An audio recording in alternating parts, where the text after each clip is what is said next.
De côté vos préoccupations adolescentes, cessez de vous demander si un tel est cool ou une telle... une grosse salope.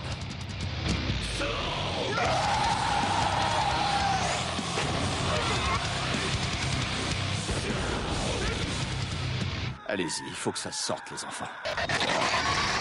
Bonsoir et bienvenue dans une séance interdite à la sauce Twilight cette semaine, qui pourrait même entacher, et c'est un euphémisme, les culottes des admiratrices d'Hannah Montana. Je te fais mal?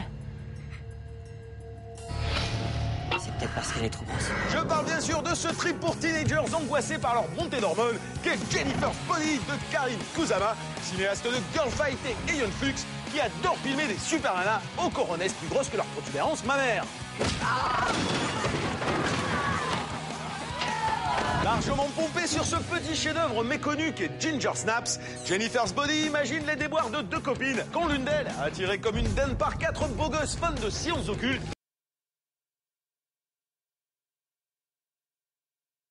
se transforme en démon sanguinaire, prêt à bouffer la quéquette de tout ce qui passe. Je crois que les chanteurs ont très envie de moi. C'est parce qu'il est sûr que t'es vierge, je les ai entendus parler. Quoi? Qui se tape un film? Même le verrou derrière a sauté, ma chérie. Bon, si l'on oublie 10 secondes nos spectatrices de 12 ans concernées par des problèmes de règles, ainsi que leurs grandes sœurs qui peuvent éventuellement regarder ce film comme une leçon d'anthropologie sur les atermoiements des pisseuses, le geek masculin peut légitimement se demander s'il va rester devant son écran. J'ai la peau qui bourgeonne, j'ai pas d'énergie et j'ai le cheveu terne. L'horreur.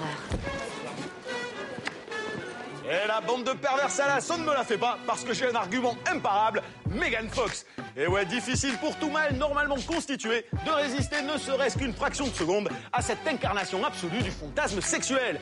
Une invitation infernale au blasphème, un délice pulpeux aux lèvres turgescentes, que dis-je, une ode à la Vénus tentatrice qui ferait se retourner Botticelli dans sa tombe.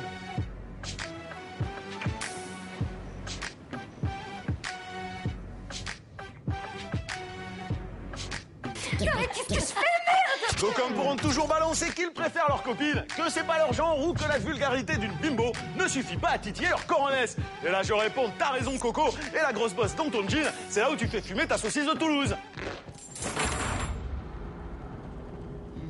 Jolie tuyauterie.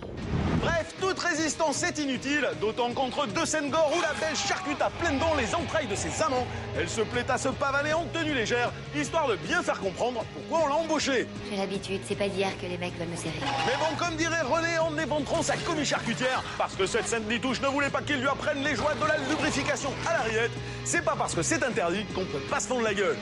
Dieu vous bénisse, mes enfants.